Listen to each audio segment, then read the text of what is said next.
Welcome to the Game Before the Money podcast, an oral history of pro and college football. This episode, former NFL trainer John Lopez.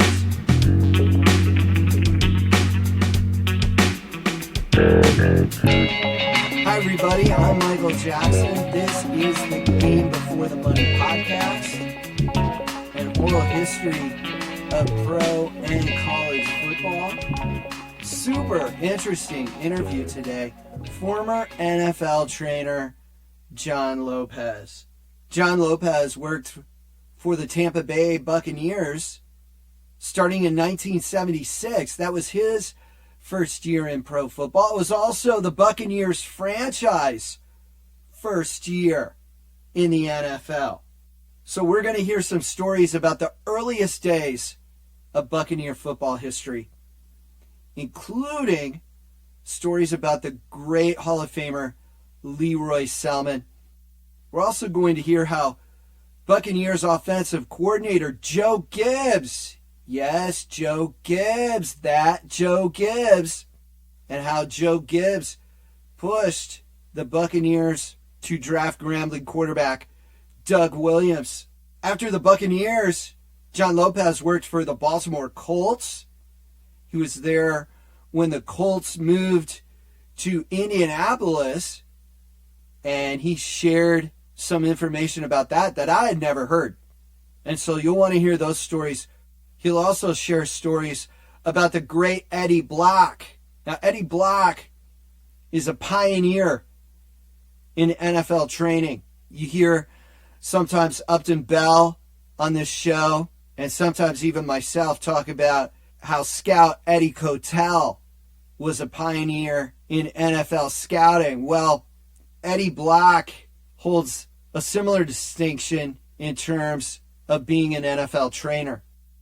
John Lopez is also going to give us really interesting insight into how training and medicine has changed in the NFL over the years. Remember, you can visit thegamebeforethemoney.com. And remember, the Game Before the Money Oral History Foundation is a 501c3 nonprofit. Learn more about that and read great football history articles at thegamebeforethemoney.com. And now, here's former NFL trainer John Lopez. I was curious where you grew up and how you got interested into sports. Well, I grew up in Tampa, Florida. I was born and raised there. Lived part of my adult life there in Tampa. Was interested in sports as a little kid and played high school football. Attempted to try to play football in college. I found out early in life I was not cut out to be an electrical engineer major. I ended up becoming a physical education major. But long story short, ideally, I wanted to be a high school football coach. I somehow found my way into being an athletic trainer. I think mostly because by accident, my high school athletic trainer and football coach when I was in high school had a big influence on me. I was fascinated by the things that he could do and how he took care of injuries and taping ankles and kind of putting us back together again. So he became a big influence on me as I began to go. So my first foray into high school coaching was really because I knew how to tape ankles. I hadn't really gone to school formally to become an athletic trainer because in those days there weren't a lot of pure educational programs for athletic training. You kind of did it along the way through health or physical education majors. But I ended up working at a small high school in Tampa, Florida called Tampa Catholic High School, and had some great opportunities there to coach and work as a high school athletic trainer. So my first job was a booming $250 a year to be the JV offensive line coach, assistant track and field coach, and also the athletic trainer, and also help out in the equipment room. So that was my entry into the world of athletic training. Then I was fortunate enough to get hired over at the University of Tampa, where I was still a college student, and and became full time after that. And then the rest of it just kind of evolved from the University of Tampa after dropping their football program in 1975, to allowing me a step into the world of professional football. I ended up working in the old World Football League in Philadelphia. So that was a big jump for me, both geographically as well as from a competition standpoint. But it opened up that world of athletic training for me immensely, but also put me into the world of professional football too. Oh, wow. So you worked in the World Football League for a season. What was that like? Well, it was interesting, that's for sure. Unfortunately, the league was plagued by financial difficulties. They were at the point where they were hiring a lot of former big name NFL players who were kind of winding down their career, but were jumping over to the new league for a lot of money. And the league was beset by financial issues, geographic travel problems.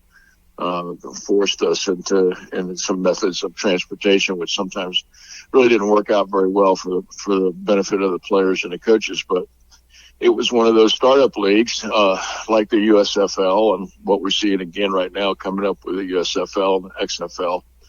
So those leagues kind of come and go. But I think they also showcase some young talent that gives them an opportunity to kind of move on. But the World Football League in its second incarnation in 1975-76 was a difficult situation, and the league financially was struggling really, really bad, and they ended up collapsing and shutting down operations in October of 75. And then for the 1976 season, the Tampa Bay Buccaneers have their first year, and you're hired by them. Can you talk about your role there and how you got into the Buccaneers? Well, it was kind of fortunate for me. My wife and I had moved back from we were living in South Jersey at the time, and we'd moved back down to Florida because we didn't have a job. And my wife fortunately worked for a large food distributor in Florida, and she was able to go to work for them again at their corporate office. And I ended up being a substitute teacher in the Hillsborough County public school system. But I was applying for jobs and wanted to stay in professional football. I'd gotten a taste of it, and I thought that was a good way for me to travel. And so I applied for several jobs that were open at that time. The league was expanding, so 2 expansion teams, one in Seattle and one in Tampa Bay, offered me the opportunity to try to get my foot in the door. The 2 teams had also hired assistant athletic trainers from some existing teams. So in the case of Seattle, they had hired a gentleman who had been the assistant with the Detroit Lions, so there was an opening at Detroit for his former position. And then the Tampa Bay Buccaneers had hired the assistant from the Denver Broncos, so there was an opening in Denver. So I applied for all 4 positions and was hoping that I'd be able to get a shot at one of them, and end up in Tampa, primarily because of my familiarity with the Tampa medical community and the context that I had from the University of Tampa. So I was able to instantly open up doors and give them recommendations on what kind of medical services to provide in Tampa, so they didn't have to end up trying to find all that information out on their own. I was able to say, here's what we've done in the past, this is what's worked for us. So it was a relatively easy transition for them, and it was fortunate for me because I was able to get my foot in the door of the National Football League. And that's really interesting that you brought up, your connections to the medical community and how important that was, because, us as fans, we don't really think about how the medical community plays into the National Football League. We sometimes hear about players going to the hospital, players being taken off the field, getting x-rays, but there are a lot of logistics that go into that, apparently.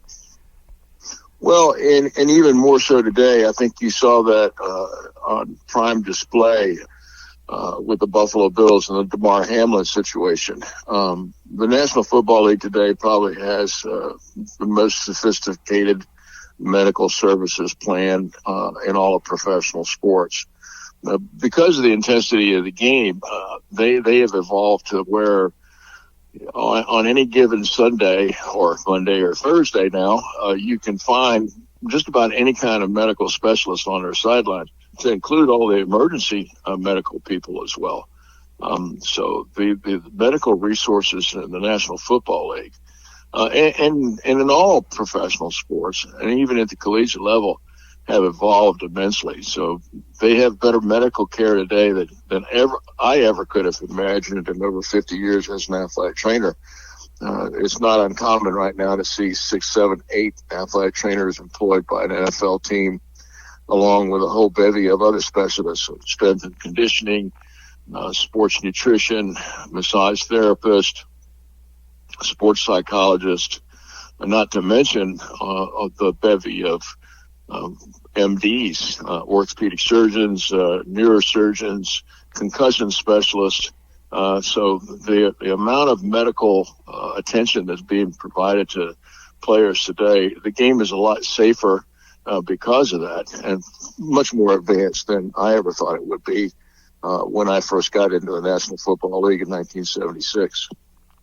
Yeah, and you were an assistant athletic trainer. There was probably a head trainer. Was that the entire training staff then? Yeah, that was it. I mean, there was 2 of us, and still at that time, many athletic trainers were still operating with one a full-time person and then somebody on a part-time basis. That historically had been the model in the NFL, where you had one athletic trainer. But, as the game evolved back in the 40s and the 50s, your rosters only had sometimes 32 players, 36 players, whereas today's rosters are 50-plus players plus a practice squad. So there's more numbers to take care of. But at the same time, the advances that have been made in sports medicine are just mind-boggling. And so the old athletic trainer days, like when Eddie Block from the old Baltimore Colts was working by himself, he would hire a part-time athletic trainer to come in and help him with taping ankles and covering on game days. But they would both go back to working in another profession. Eddie was a physical therapist. So after the season was over, he went to work in one of the local hospitals, because in those days, the polio epidemic was still rampant. So he took care of a lot of crippled children and worked in a lot of hospitals over his career, because he was not a full-time employee of the Colts. And that was commonplace in the NFL. In the mid to late 70s, more teams began to hire full-time assistants, and those athletic training staffs began to increase little by little. But so today you're seeing in most cases 6, 7, sometimes 8 full-time athletic trainers on the sideline. Now, when you started with the Buccaneers in 1976, you had John McKay was the head coach. What do you remember about him? Well, Coach McKay had made the transition from USC, with one of the most successful collegiate programs in the country, used to winning national championships, had a tremendous ground game, famous for running out of the I formation, gifted running backs that he had for many, many years there. When he came to the NFL, I think it was a hard adjustment for him to realize you couldn't ram the ball down somebody's throat like you could in the collegiate level. You had to have a sophisticated passing game. So I think he struggled with that a little bit outside the gate. Also, you got to remember that expansion teams are usually stocked by other teams, older veterans who've kind of been beat up over the course of the game.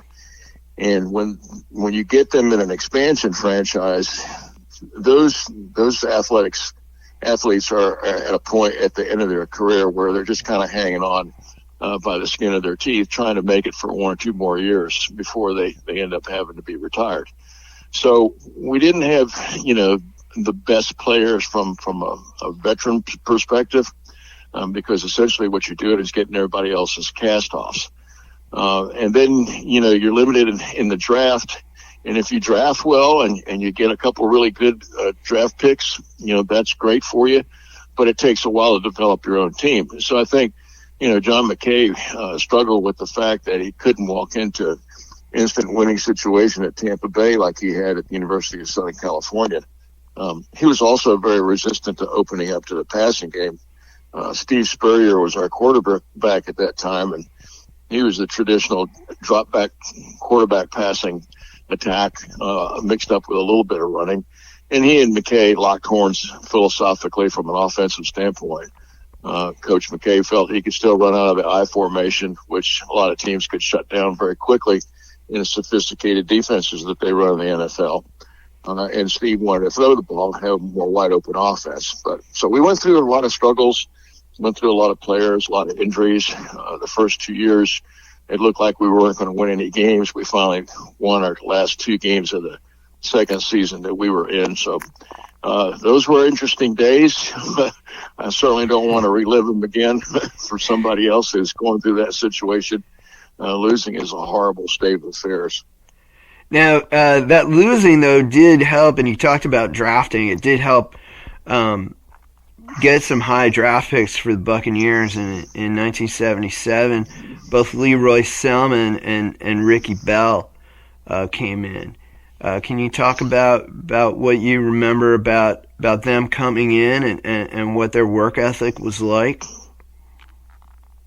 Well, we had the number 1 draft pick in 1976, which we chose Leroy, a tremendous athlete, had a glorious career at the University of Oklahoma, All-American. His older brother Lucius was also an All-American at the University of Oklahoma, and later was a great collegiate coach. And then his younger brother Dewey, who was a linebacker, who was very, very good football player and extremely intelligent. Probably one of the smartest men I've ever seen in my life. We had the number 1 pick in 1977, and there was a lot of speculation of who to choose. Was it going to be Tony Dorsett or was it going to be Ricky Bell? Of course, Ricky Bell, having his historic career at the University of Southern California, was John McKay's logical pick. So there was a lot of criticism about that, but I think they made the wise decision. Certainly from a human being standpoint, you couldn't have asked for a better player, a better human being than Ricky Bell. He was just an outstanding person to be around, and it was a privilege to be able to say that I helped take care of him. Now, Leroy Selmon, Hall of Famer, great, outstanding player. What could you talk about the training that a lot of people, we see on Sunday, we see, the great plays that these guys make. Can you talk about what goes on behind the scenes to make those plays?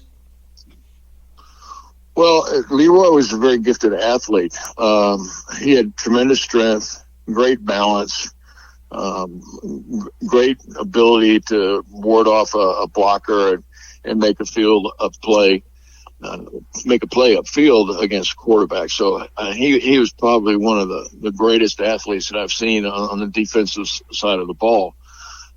Interestingly enough, he helped save my job in my first year at Tampa Bay.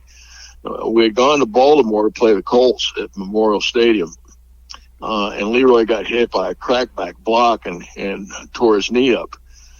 And so subsequently, we ended up having to have surgery on his knee, and at that point in time, there was a relatively new rehab piece of equipment called a Cybex machine, and not a lot of people had it, and not a lot of people knew how to use it.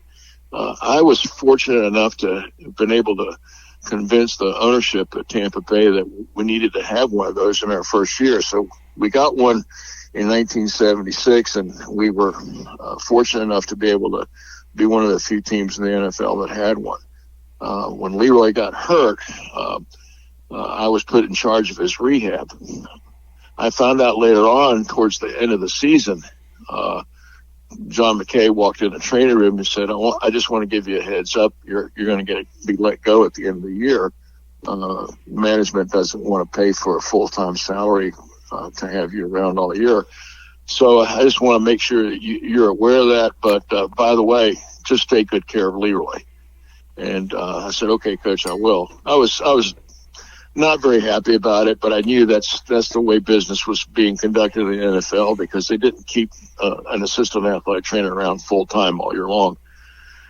Ironically, our head athletic trainer at that time did not get along very well with Coach McKay, and likewise Coach McKay didn't get along with him, and so he got fired at the end of the season, right after the last game.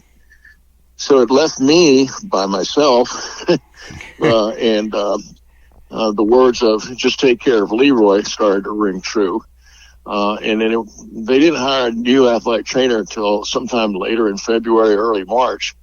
By that time, Leroy and I were well into our rehab process, and he was coming along really well. He was a tremendous worker, gifted athlete.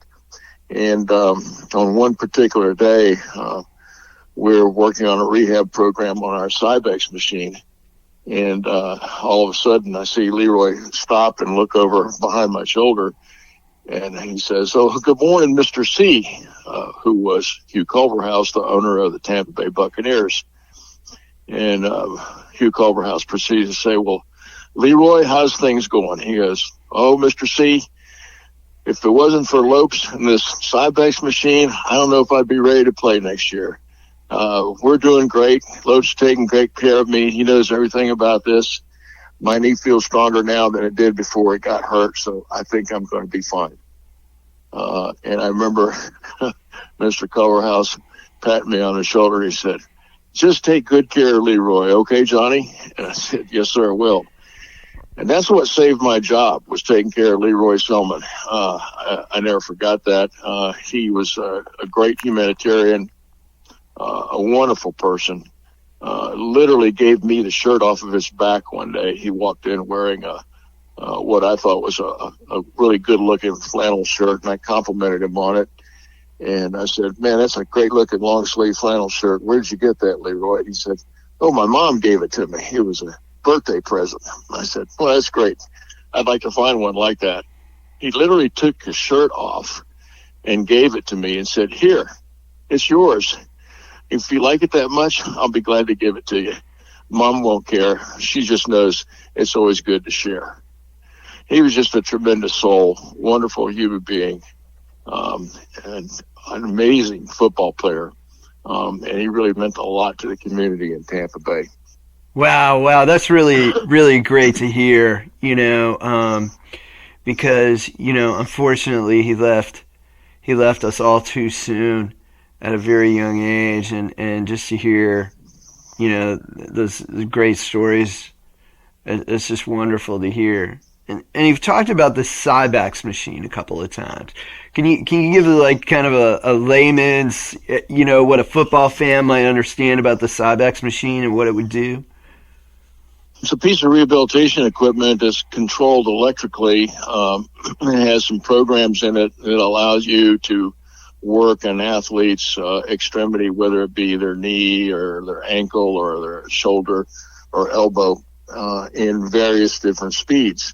The idea being is that if you challenge the body, rather than picking up a fixed weight like a barbell and moving it only a couple times at a relatively slow speed, you can control the speed on the machine and thereby force the athlete to move it quicker, and it develops a different characteristic in the muscle rehabilitation. So there's things called fast twitch fibers and slow twitch fibers. And so by developing all those different types of muscles, you can do a better job of rehabilitation. And like I said, the sophistication of it is it allows you to use it on multiple parts of the body. So you can use it on the knee or elbow, shoulder, ankle, back. So it's a great piece of rehabilitation equipment. Especially in the 1970s. Now, in 1978, Doug Williams comes in. Can you talk about Doug Williams and what he was like? Well, there was a lot of speculation about drafting Doug. Unfortunately, at that time, there was still the stigma of, having a black quarterback in the National Football League, and question on whether or not they had the ability to play at that level, and whether or not, there were, quote, intelligence questions that some scouts were constantly putting up as to whether or not a black quarterback could have the intelligence and the savvy to play in the NFL. At that point in time, we were fortunate enough to have Joe Gibbs as our offensive coordinator and controlling our passing game for us at the Tampa Bay Buccaneers. I remember them bringing Doug in for a pre-draft meeting. They fly in certain players and want to meet with them and talk to them and get a chance to get to know them a little bit better, understand their makeup, what they were looking for in that particular position, and whether or not that player might fit into their plan. So Tampa Bay brought Doug in. Joe Gibbs and Doug spent about 4.5 to almost 5 hours in a meeting room by themselves. As I walked by that room several times during the day, they were charting plays all over the blackboard. I remember after the meeting was over, Joe Gibbs walked into John McKay's office and he said, "We got to draft this guy. He's probably one of the smartest quarterbacks I've ever been around. There's no doubt this guy's going to be a lock to be a great NFL quarterback. If we don't draft him, you're making a huge mistake." So we did draft Doug, and I think Joe Gibbs' words were prophetic because, as we all know, that he ended up leading the Washington Redskins at that time to a tremendous Super Bowl comeback. Made Joe Gibbs look like a great coach, but Doug Williams was a great competitor, very smart quarterback, one of the most powerful and strong people I've ever met as a quarterback. Typically, those guys in those days weren't that muscular, but Doug just has great natural athletic ability, but really a very humble person as well. We were really impressed with, the way he treated people as a human being. He went out of his way to do a lot of little things within the community that a lot of people didn't recognize or understand about. But that was Doug. Doug was just a down-to-earth, kind of a good old guy that would just, again, like Leroy, give you the shirt off of his back. And you mentioned that in an email to me, you mentioned that you and Doug and Ricky Bell had a prophetic conversation at one point. Well, it was Ricky's first year. He was getting beat up pretty bad. We hadn't won any games, and it was getting to be late in the season, towards the end of October, November. And I remember walking into the training room and finding Ricky in a whirlpool, and he just looked beat up. And I walked over to him and said, "Hey, are you okay?" And he said, Lopes, he said, "I've never been beat up so bad in my entire life." He said, "Right now, we'd be having a bye week if I was still playing at SC." He said, "But I've got to get myself ready to play again this Sunday. I'll be honest with you, I've never been this beat up and this so sore." He said, I just don't know what's wrong with me. I'm not sure why I feel so bad." Ironically, prophetically, we all know that, he died very early of a rare disease. I think that was the beginnings of it. I just don't know whether we were smart enough to realize it. He wasn't one that was going to try to hold himself out of the game. He got himself ready to play every weekend, even though he was physically beat up. He was a great running back, tremendous individual again, great character. And I used to look back at that and say, boy, if we really would have thought about it and looked at it from a better perspective, could we have picked up the fact that he was suffering from this rare disease? And would that have made a difference? Don't know. It's one of those things that you just say, times have changed. We're a lot smarter. We know a lot more about medicine. We understand the dynamics of athletic competition, whereas back in 76 and 77 and 78, we just didn't know a lot of those things. The same can be said of how they handle concussions today compared to how we handled them back in the 50s and 60s and 70s. So, things have changed. They're getting a lot better. The athlete safety, the welfare for the athletes is a lot better than it used to be. I was recently watching an old NFL film where it talked about John Unitas getting smacked in the face and his nose being shattered and blood coming out all over him. And the story goes is that they couldn't get the bleeding stopped. They wanted to get John out of the game. He was arguing with Eddie Block, their athletic trainer, and someone grabbed a handful of mud and stuffed it in his nose to stop the bleeding. And John, being typical of John Unitas, got back in the huddle, called another play, and on the very next play, threw a touchdown pass that ended up winning the game. So, it's just times have changed. We've gotten a whole lot better at a lot of different things. Concussion management compared to where it used to be is like light years beyond what we used to do in order to take care of players. I'm not saying what we did was wrong. It's just that we just didn't know that much in those days. That's true. Concussion knowledge and awareness wasn't even really on the radar, from what I understand, in the 1970s, especially. Yeah, it was a whole different ball game. When someone had a suspected concussion in those days, if they weren't knocked out, we didn't really think that they had a true concussion. So part of the whole process of evaluating them was when they came out to the sideline, the team doctor and the athletic trainer would ask them a series of questions. And they do that today, still the same. But in those days, the questions are very, very simple, like, where are you? Do you know who we're playing? Do you know what the score is? Sometimes you had to remember to turn them around so they weren't looking at the scoreboard, because they'd sit there and read the scoreboard and tell you exactly what the score was, and then you'd let them go back in the game. So, I talk to my daughter all the time, and she goes, Dad, I hope you didn't put guys back in the game with a bad concussion. I'm like, well, I probably did, but in those days we didn't know a whole lot better.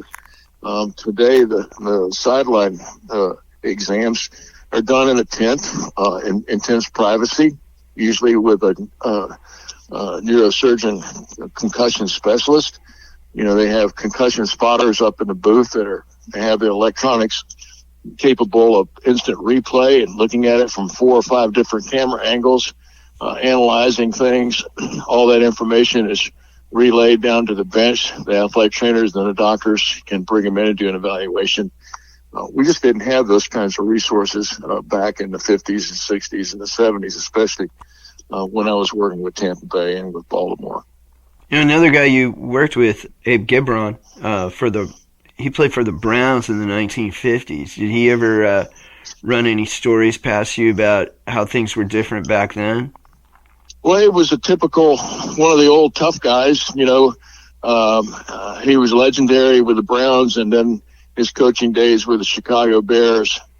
Abe Gibron was a huge man, just weighed an incredible amount. We used to always say Abe's heart is as big as his body. He was a very, very generous person. He loved to eat. He loved to drink. He loved to dance. He loved his Lebanese ancestry. He was a phenomenal person. He's the kind of coach that you enjoyed having him come into the athletic training room, because he always had a story. He always had some sort of great application of what might have happened today and what might have happened in the past. And so he was the athletic trainer's dream guy to come in the training room and just talk a little bit about practice and kind of unwind.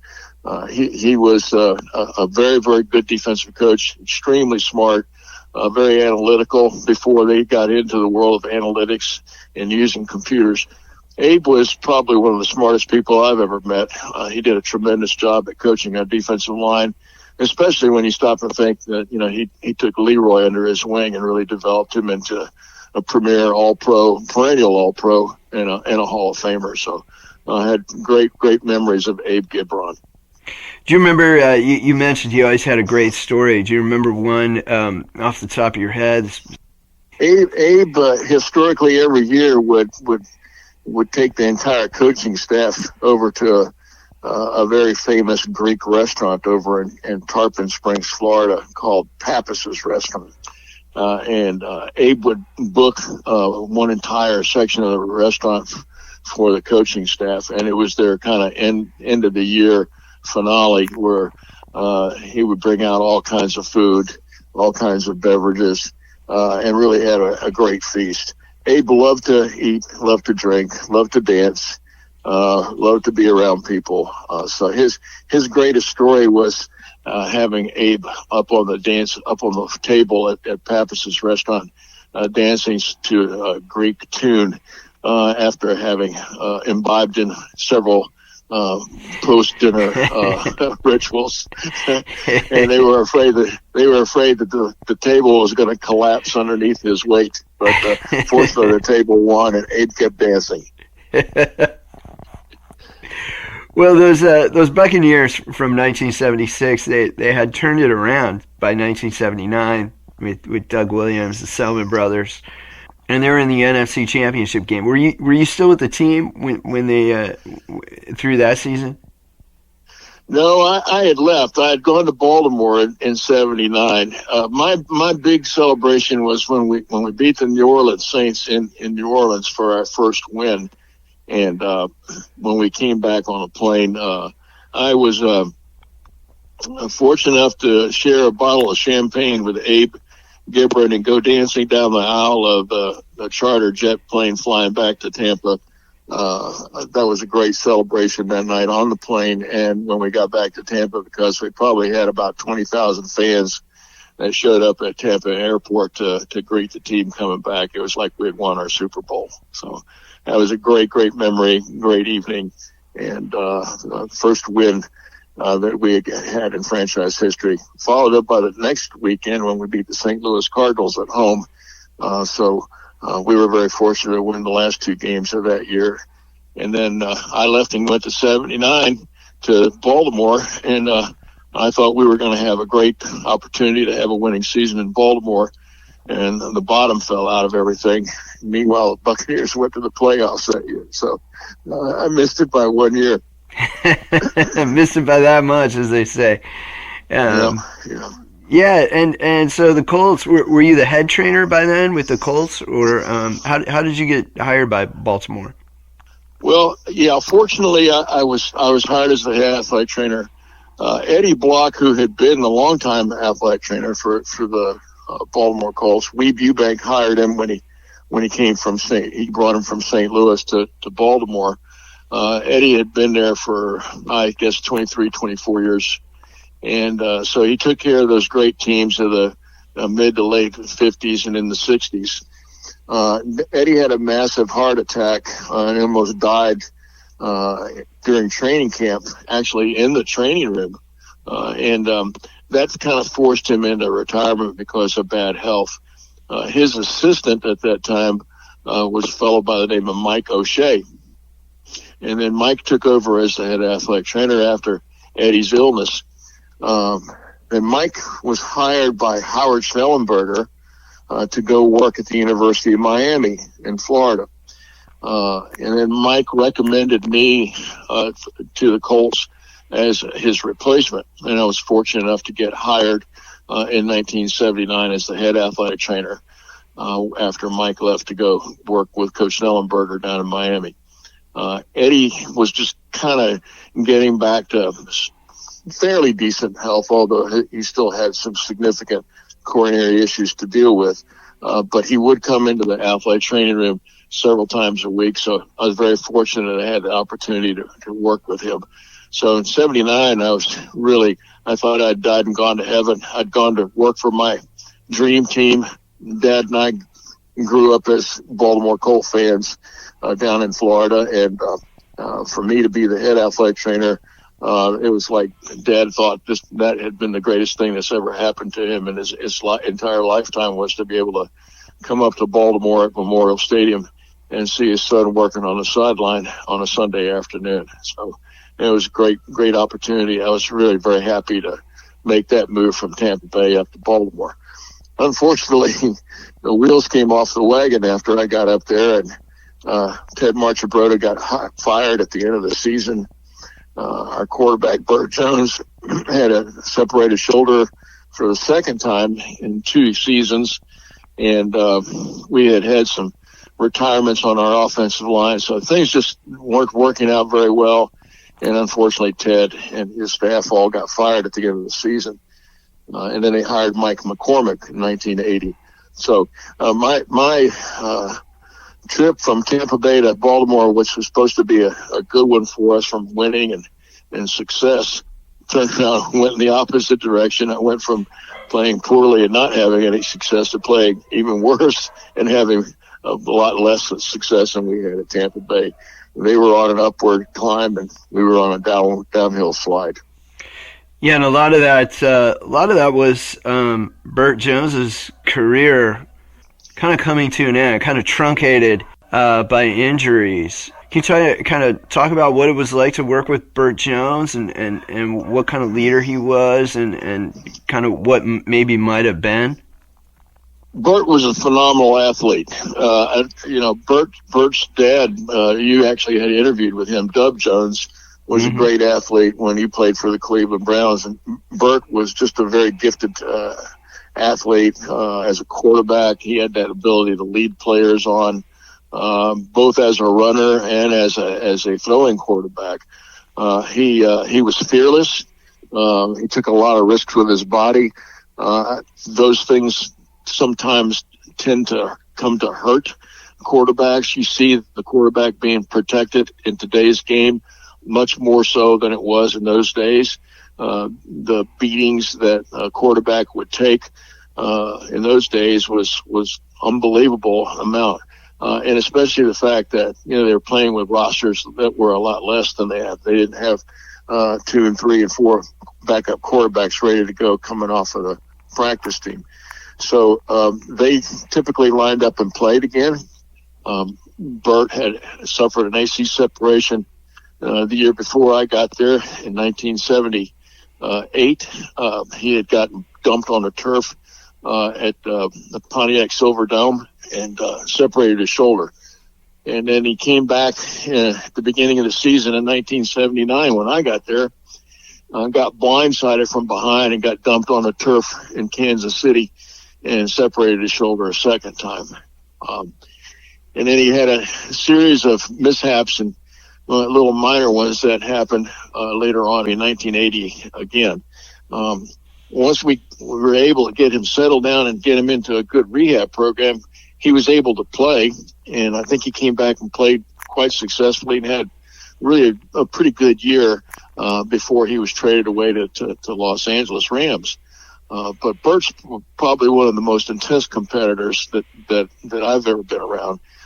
He had this amazing desire to just kind of exceed at all costs. And I think in some respects, those were the things that got him hurt because he was willing to take those chances. And so I think in those days, a lot of times the defensive linemen and linebackers would try to go after a quarterback. They knew if they could knock him out of the game, they were going to do everything they could to get him out of there so that they'd have a better chance of winning. So his unorthodox willingness to start running upfield, take the ball and challenge them, I think sometimes those paybacks were some of the things that he began to experience.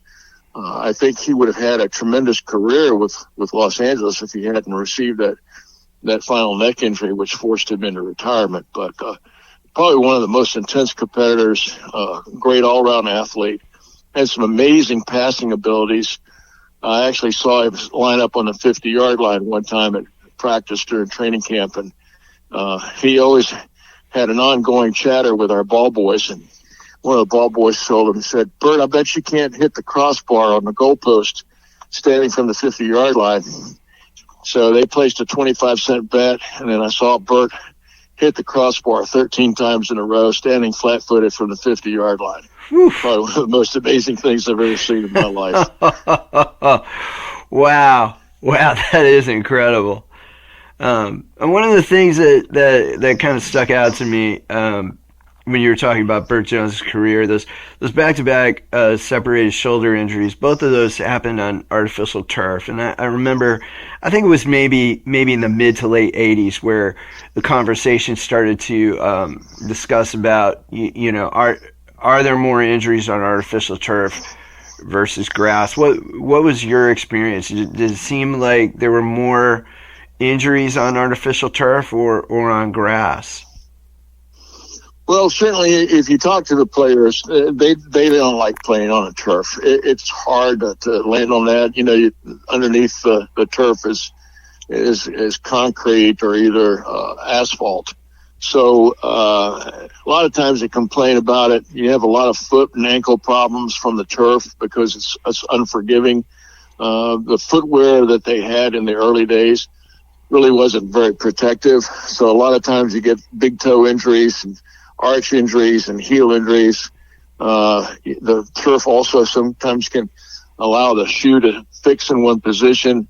You saw that when Aaron Rodgers had his foot planted on the ground and everybody fell on top of him and he snapped his Achilles tendon. So I think the majority of the players would say from any generation, if they played on turf versus grass, they would much more prefer to play on regular grass.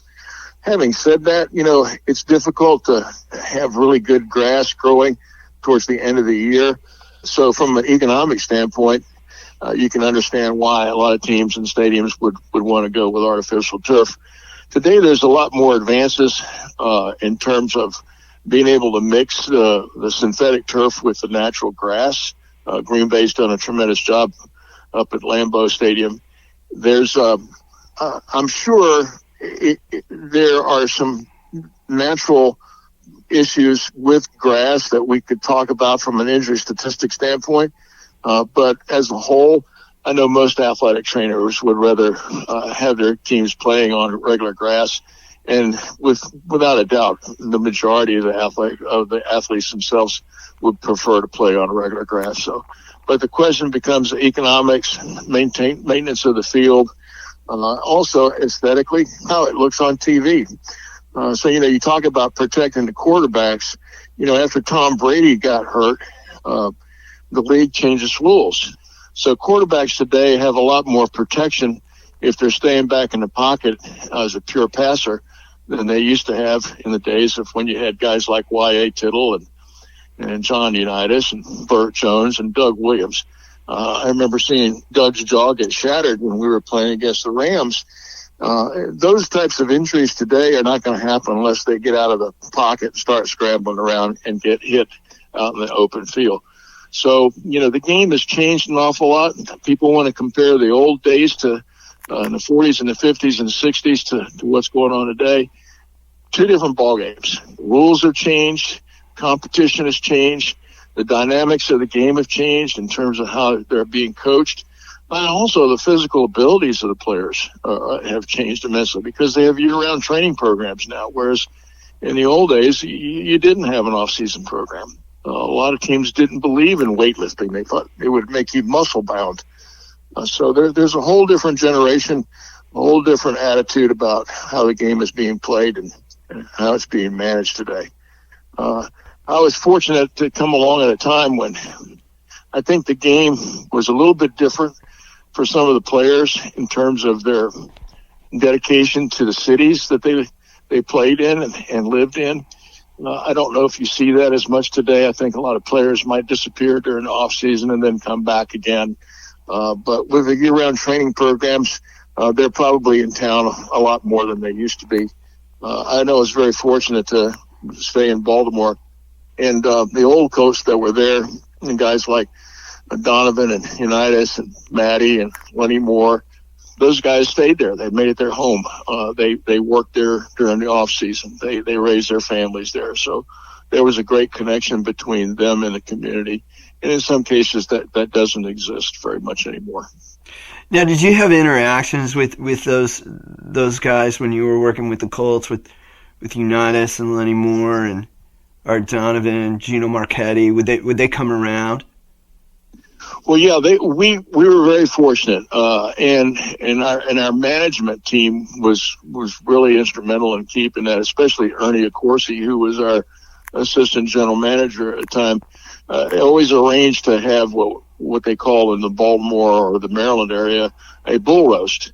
It's basically like a big barbecue, but they call it a bull roast, and so they would invite the old players over. The last week of training camp, they would have everybody over, and all the old players would come over, and they would get something to eat and drink a few beers and talk about the old days and mingle with the young guys and the coaches and so forth. So when we moved to Maryland in 1979, I was really overwhelmed by the reception that I got, especially being a young guy. But the old guys really embraced me. Guys like Fred Miller, guys like Art Donovan, John Unitas, Tom Maddie. Those guys really just opened their arms up and said, "Hey, you're one of us, and welcome aboard, and come on over here and have a cold beer with us, and let's talk about some great stories." So I was really very, very fortunate to be there at the right time. Wow, that is fantastic. And I have heard from players who were young rookies coming up when Unitas was late in his career that they received the same reception from the team. And you also mentioned Eddie Block earlier, who was a trainer before, and he was kind of a mentor to you. What were some of the things that he taught you that were important? Eddie was legendary. One of the most educated athletic trainers that we had in those days. In the early to mid 50s, a lot of athletic trainers had not graduated from college, didn't have a formal education.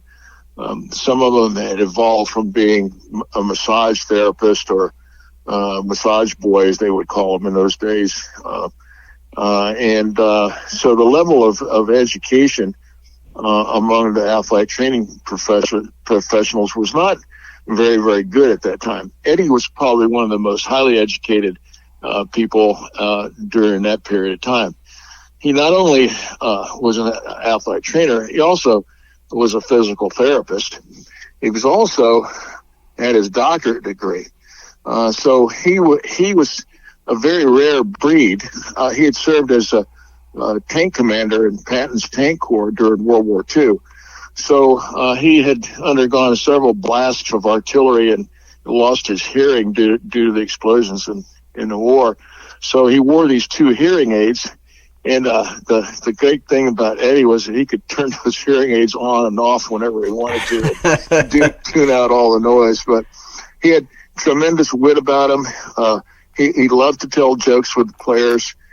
Players absolutely thought he was the greatest thing since sliced bread. He took care of them as if they were all his own children. Players like John and Maddie and Gino and Amici, those guys just worshiped the ground that he walked on. As a matter of fact, Eddie tells the story that when Gino Marchetti and Alan Amici first started their hamburger business and created those very successful franchises that they had, they told him that they wanted him to buy stock in their company. In those days, athletic trainers didn't make a lot of money. And like I said, they only worked half of the year because they didn't have full-time jobs that kept them employed by the team for the whole season. So Eddie said, Gino and Alan, I don't have that kind of money.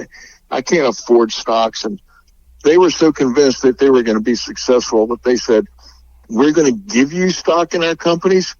And when you get enough money, you can pay us back. And he goes, oh, no, I couldn't do that. I couldn't accept that. Well, they went through with their promise, and they gave him stock on what became one of the greatest hamburger French fries stands, franchises in the country. Later, they sold out to Marriott Corporation for hundreds of millions of dollars. Eddie Block told me stories. He said, I'm embarrassed to tell you what my cash dividends are at the end of every month from the stock that those guys gave me. Thank God he had that, because in those days the NFL didn't have a retirement plan. But just tremendous stories. He was a great inspiration to us. More importantly, the work that he did in the Baltimore community to help abused children, and the work that he did to help establish the Ed Block Courage Award Foundation to help abused children across the country, I think was his legacy.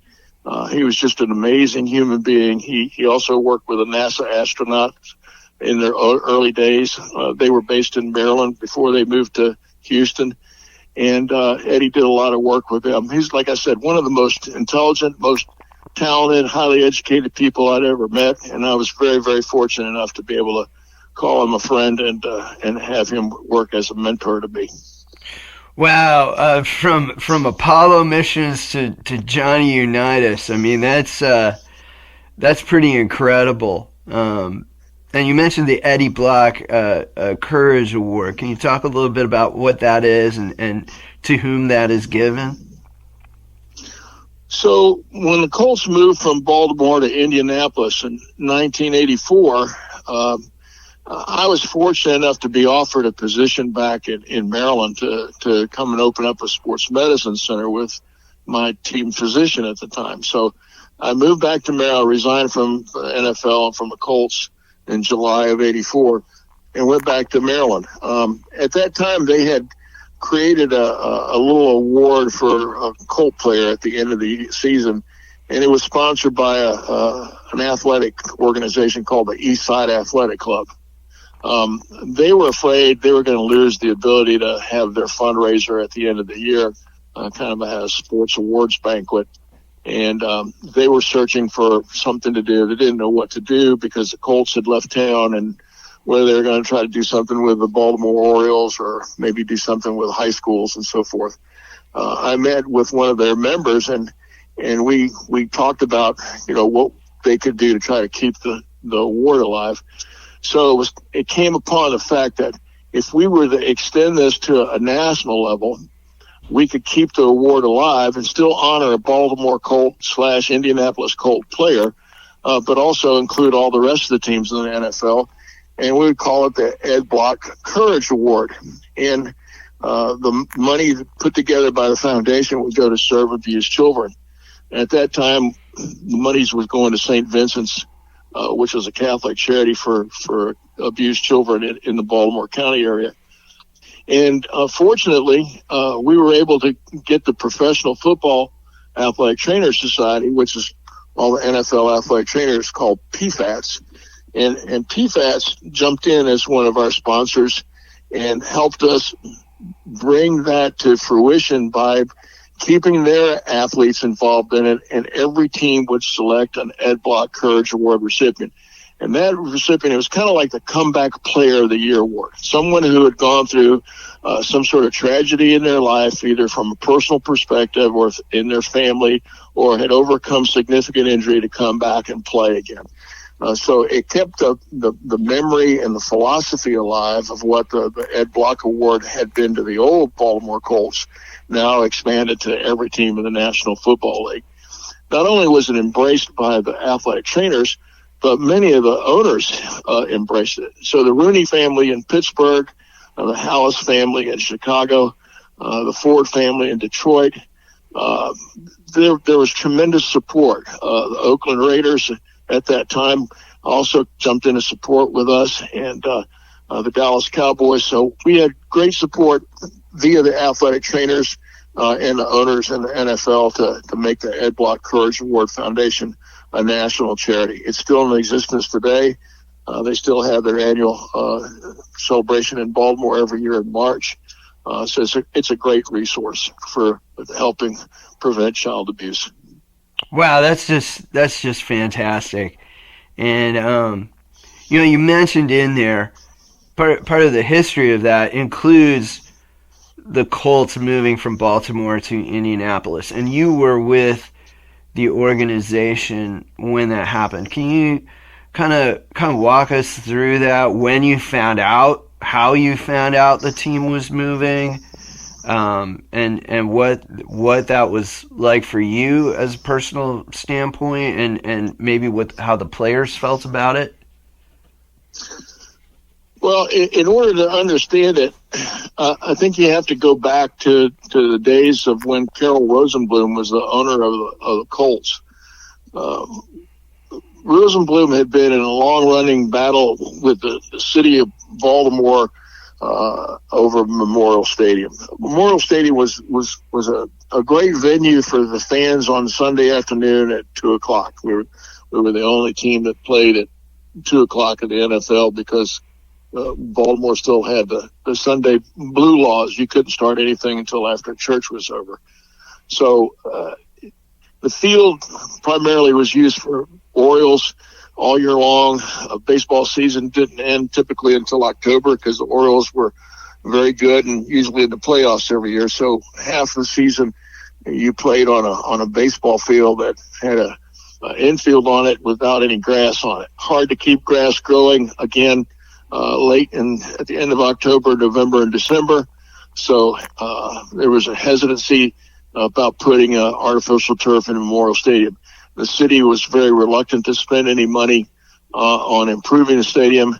Rosenblum was in a long-running battle with the city officials and the state officials, and he had threatened to move the team himself back in the early 70s. He actually took the team down to Tampa for training camp and threatened to move to Tampa Stadium to play their games down there. So this long-running battle had been brewing in Baltimore for many years.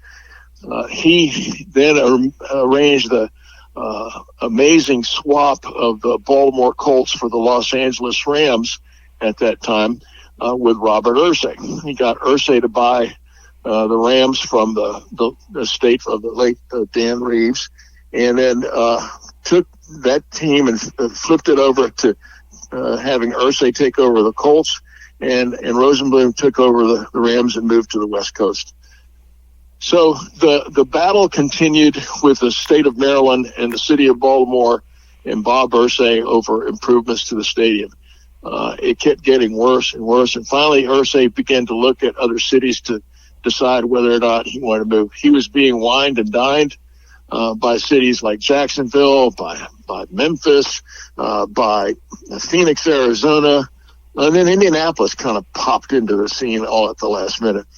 Most people didn't think he was going to ever make the move, but it finally came down to the question of whether or not the team was going to be taken over by the state of Maryland through the ability to induct an eminent domain clause. And when that happened, Irsay panicked and said didn't want to have the team being taken away from him, so he decided to make the move to Indianapolis in the middle of the night. So in March of 1984, everything got packed on Mayflower vans, and they moved out to Indianapolis. Wow, that is tremendous. I mean, that is a lot of information that I don't think a lot of people know. Now, were you called? Did they call you? Because you know it was shocking to see the moving vans from a fan perspective. You know, because it just kind of happened all of a sudden.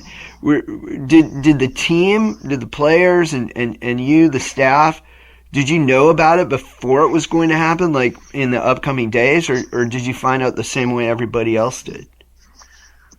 Well, we found out about it early. There was a lot of rumors, a lot of speculation, and of course, you're kind of tapped into different parts of the country. So there were people in Arizona and in Jacksonville that were talking to me and other people within our organization about the potential to make a move. Phoenix had come into play and looked like it had the best shot of taking the Colts on. And that's because at the time, Frank Cush was our head football coach, and Frank had been a very successful coach at Arizona State University in Tempe, Arizona, and he knew a lot of people in Phoenix. So I had gotten a phone call early that morning from someone in Phoenix who said, "We understand the deal is dead. Phoenix has pulled out of it. They don't have the kind of money and the resources available, so you're probably not going to move." I was really happy to hear that. I really didn't want to move from Maryland. My wife and I were happy there, and we just felt that we really didn't want to have to end up seeing a move at that particular time in our lives.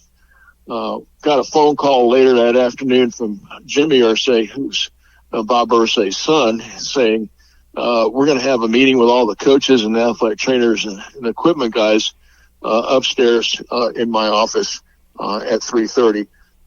I thought he was going to tell us that they were going to have a big press conference at 6 o'clock for the local 6 o'clock news on TV.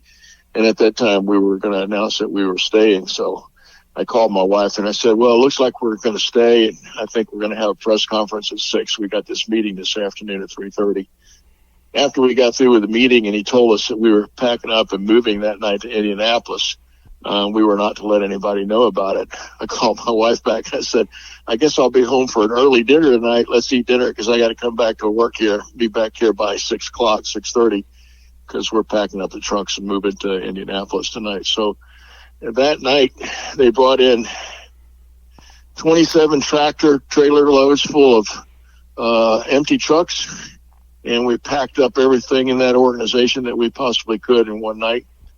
And the Mayflower van started pulling out. And the rest is history.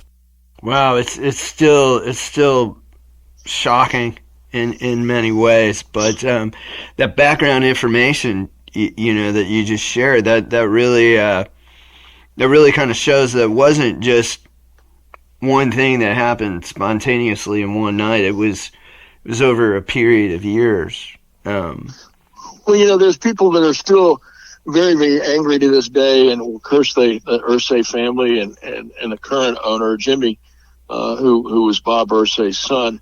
I don't think Jimmy really had anything to do with it at that time. Those shots were being called by his dad and his people that were influencing his decisions.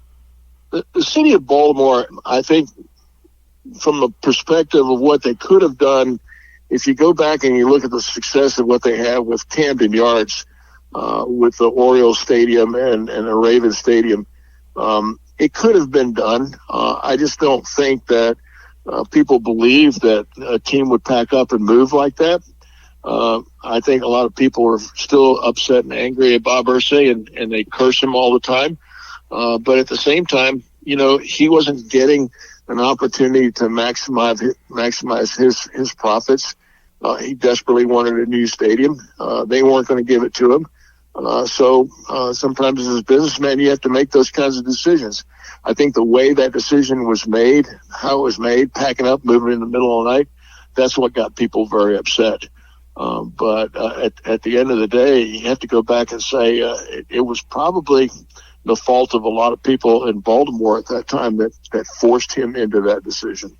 Well, and it's not an uncommon story. There are other franchises in all sports, in all major sports, who have similar stories about a stadium conflict. And especially back in those days, you know, we're kind of at a unique time in history, and it's hard for younger people to maybe kind of think about NFL teams playing in baseball stadiums. But it was starting to become where football stadiums were being built individually. Some cities were willing to fund that, other cities weren't. And but you ended up moving back to Baltimore within a year, correct? I did. And like I said, I had the fortunate opportunity to go back to Baltimore and open up a sports medicine clinic with my team doctor from Baltimore. So that was a great opportunity for me and allowed me to get off the road, not have to worry about traveling anymore, not have to work the insane hours that I was working in the NFL. So it was a great opportunity to kind of give my family a different lifestyle and still enjoy a good, comfortable living in a community that we had come to really enjoy living in. Maryland was indeed, like the old beer commercial used to say, it's the land of pleasant living. So it was a great opportunity to stay in Maryland for that. Nothing against Indianapolis. I think my family and I would have been very, very happy there. The people I found to be very engaging, very open. very friendly, very, very excited about the Colts moving to town. They still remain a great community. But I think it was just one of those things that, those things happen sometimes in your life, and you have to look back on it and say, well, did I make the right decision or not? I think I made the right decision. I don't regret walking away from the NFL. It was one of very, very few positions. A lot of athletic trainers covet the opportunity to work in the NFL, and some people come to me and say, were you crazy leaving that? And yeah, maybe I was, but it was time for a change, and I don't really regret the decision. I cherish the memories that I have of working for the Colts and the NFL and the Buccaneers, even though we didn't win a lot of games with either franchise at the time. Those memories and those relationships with some great coaches, great players, and great fans will remain with me for the rest of my life. So I was very, very, very lucky. God blessed me to have that opportunity to do that at that time. All right, John. Well, this has just been fantastic, and really enjoyed chatting with you. And is there anything else that you wanted to add, or thought it'd be important? Well, I appreciate your efforts to talk about the game, and you talk about the game before the money, and it goes the same way in athletic training and in sports medicine. And it was the game before the money. We didn't have a lot of resources. If you look at the recent special that was on Netflix about the quarterbacks and look at the amazing resources that they have today, we didn't have that.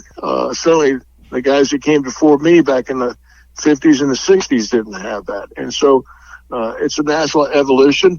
And things are much better today for athletic trainers and sports medicine than it was when I was there back in the 70s. And so it was a special time, and I think that the NFL will continue to get better. The sport is being safer.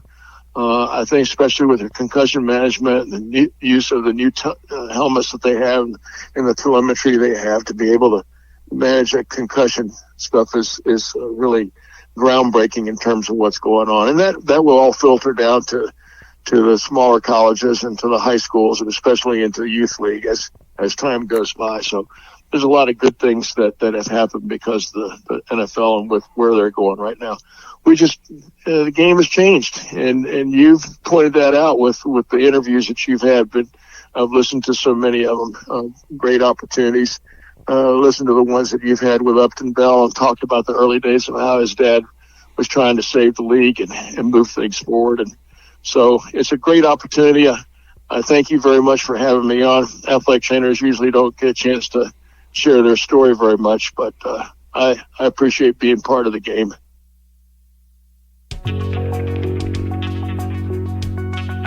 Thank you for listening to this episode of the Game Before the Money podcast. Please visit thegamebeforethemoney.com. The Game Before the Money Oral History Foundation is a 501c3 nonprofit. Visit thegamebeforethemoney.com to learn more and to read great football history articles featuring interview material from some of the greatest NFL players of all time. You can also make a donation at thegamebeforethemoney.com. Transcriptions of some episodes of this podcast are also available at thegamebeforethemoney.com and are powered by our transcription partner Sonix, Sonix. Visit sonix.ai to learn more about their automated transcription services. Special thanks to former Packer, Steeler, Cowboy, and Viking Bill Butler and his wife Debbie for their generous donation to keep this podcast and the website going.